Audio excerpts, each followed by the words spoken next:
आत्ताच्या घडामोडीनंतर लवकरच ते बाहेर येऊन राजीनामा जाहीर करतील अशी शक्यता आहे का?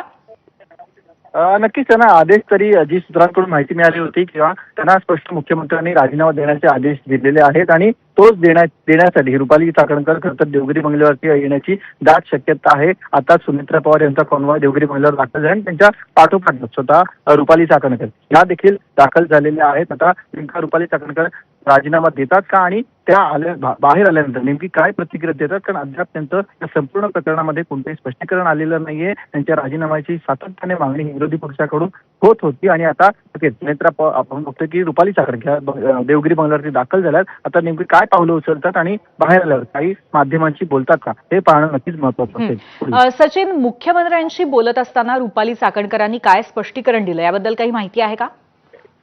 खरं तर आपण बघितलं की विरोधी पक्षाने हा संपूर्ण मुद्दा हा उचलून धरलेला आहे. रुपाली चाकणकर यांचे फोटो देखील मोठ्या प्रमाणात व्हायरल झालेले आहेत आणि सरकारवरती एक दबाव होता. विरोधकांनी त्यांच्या राजीनाम्याची सातत्याने मागणी लावून धरलेली होती आणि त्यामुळे रुपाली चाकणकरांना राजीनामा द्यावा लागणार हे कुठे ना कुठे निश्चितच होतं. आणि आज संध्याकाळच्या सुमारास त्यांनी वर्षा बंगल्यावरती मुख्यमंत्र्यांची भेट देखील घेतली. जवळपास 10 मिनिटं रुपाली चाकणकर या वर्षा बंगल्यावरती होता आणि त्यावेळेला मुख्यमंत्र्यांनी त्यांना राजीनामा देण्याचे स्पष्टपणे आदेश दिलेले होते. त्यानुसार सुनेत्रा पवार खरतर या मुंबईत नव्हत्या, त्या पुण्याला होत्या आणि त्या मुंबईला येतात. आता रुपाली चाकणकर या देखील आपण बघतोय की देवगिरी बंगल्यावरती दाखल झालेले आहेत. मध्यंतरी संध्याकाळी त्यांनी महाराष्ट्राचे पोलीस महासंचालक यांची देखील भेट घेतली होती. त्यानंतर मुख्यमंत्र्यांची भेट घेतली आणि आता त्या सुनेत्रा पवार यांच्या भेटीला आलेल्या आहेत. नक्कीच राजीनामा देण्यासाठीच आल्याची सध्या माहिती मिळते. मात्र आता काही वेळातच स्पष्ट होईल की नेमकं आता रुपाली चाकणकर काय भूमिका घेतात, आपलं मौन या संपूर्ण प्रकरणात सोडतात का आणि हे आता येत्या काही मिनिटातच स्पष्ट होईल. सचिन, यापूर्वी सुद्धा काही घटना अशा घडलेल्या होत्या की ज्या वेळेला रुपाली चाकणकर यांच्या राजीनाम्याची मागणी करण्यात आलेली होती. महिला आयोगाशी संबंधित या घटना होत्या, महिलांशी संबंधित या घटना होत्या, परंतु दरवेळेला रुपाली चाकणकर या त्यांची ही जी पोझिशन आहे त्या शाबूत ठेवण्यामध्ये यशस्वी ठरलेल्या होत्या. परंतु आता मात्र ते शक्य दिसत नाहीये आणि या सगळ्याचा परिपाक म्हणजे त्यांचा राजीनामा येण्याची शक्यता. याबद्दल काय म्हणता येईल?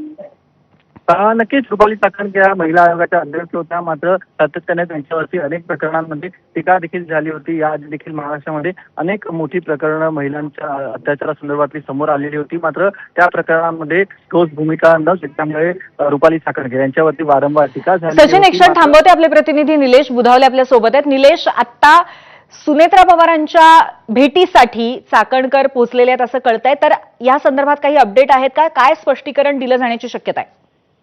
पूर्वी आत्ताच्या घडीची ही सर्वात मोठी बातमी आहे. राष्ट्रवादी काँग्रेस पक्षाच्या वरिष्ठांकडून रुपाली चाकणकर यांना राजीनामा देण्याच्या सूचना देण्यात आलेल्या आहेत.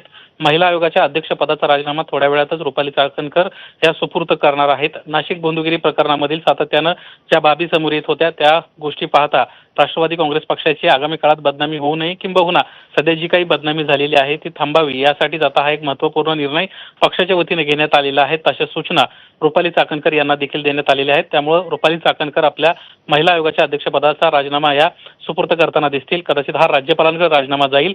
राष्ट्रवादी काँग्रेस पक्षाच्या कोट्यातील हे पद असल्यामुळे राष्ट्रवादी काँग्रेस पक्षातील वरिष्ठ नेते या संदर्भामध्ये निर्णय घेणार होते.